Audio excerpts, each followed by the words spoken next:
Hello friends, मी श्रद्धा Suryavanshi latest fashion व्हिडिओमध्ये आपले मनपूर्वक स्वागत करते। आज या खास व्हिडिओमध्ये आपण पाहणार आहोत वटपौर्णिमा 2026साठी सुंदर साडी आणि ज्वेलरी लुक्स। वटपौर्णिमा हा प्रत्येक विवाहित स्त्रीसाठी अतिशय महत्त्वाचा आणि पवित्र सण आहे। या दिवशी पारंपरिक आणि आकर्षक लुक मिळवण्यासाठी कोणती साडी आणि कोणती ज्वेलरी निवडावी याबद्दल आज आपण सविस्तर माहिती जाणून घेणार आहोत। सर्वप्रथम पाहूया साडीचे ट्रेंड्सबद्दल। यावर्षी हिरव्या रंगाच्या पैठणी सिल्क साडी, बनारसी साडी आणि नारायणपेठ साड्यांना मोठे पसंती आहे।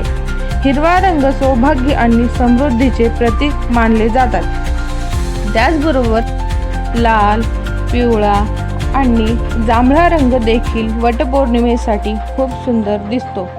जर तुम्हाला रॉयल आणि एलिगंट लुक हवा असेल तर मोरपंखी पैठणी किंवा गोल्डन बॉर्डर असलेली सिल्क साडी हा उत्तम पर्याय ठरू शकतो। आता आपण पाहणार आहोत ज्वेलरीबद्दल। वटपौर्णिमेच्या दिवशी पारंपरिक ज्वेलरीला विशेष महत्त्व असते। मोत्याचे मंगळसूत्र, चंद्रहार, ठुशी, कोल्हापुरी साज, नथ, झुमके आणि हिरव्या काचेच्या बांगड्या तुमच्या लुकला खूप सुंदर दिसतात। याशिवाय केसामध्ये गजरा लावल्यास आणि कपाळावर सुंदर चंद्रकोर किंवा कुंकुवाची टिकली लावल्यास तुमचे पारंपरिक लुक अधिकच खुलून दिसतो। मेकअपबद्दल सांगायचं झालं तर हलका आणि नैसर्गिक मेकअप सर्वात सुंदर दिसतो।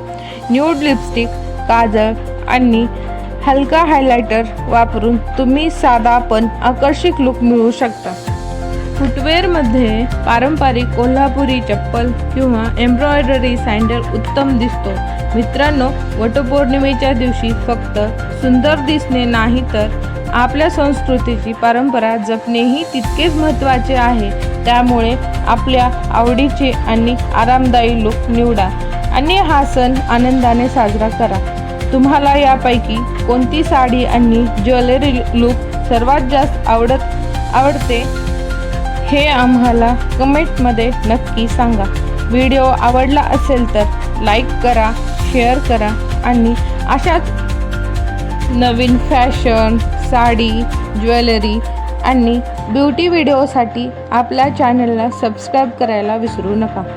थँक्यू।